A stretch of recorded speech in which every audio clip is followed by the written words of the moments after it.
আসসালামু আলাইকুম। আজকে আপনাদের একটি পুকুরের ব্যবসার কথা জানাবো।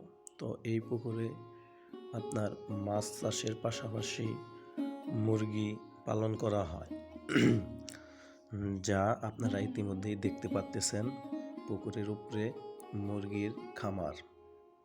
পানির উপরে ঘর তৈরি করা হয় বলে মুরগির জন্য আলাদা করে কোনো জায়গার প্রয়োজন হয় না।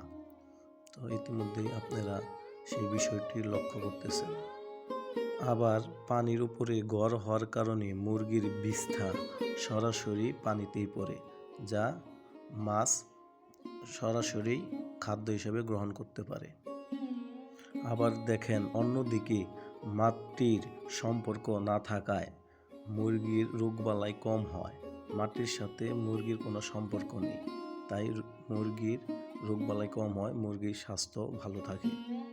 সমন্বিত মাছ ও মুরগি চাষ পালনে পুকুরে বিভিন্ন জাতের মাছ ছাড়তে হয় এবং মাছ যেন একে অপরের প্রতি সহনশীল হতে পারে।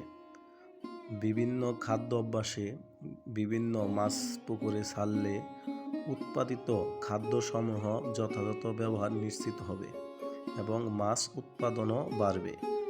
তো এটা অবশ্যই লাভজনক ব্যবসা।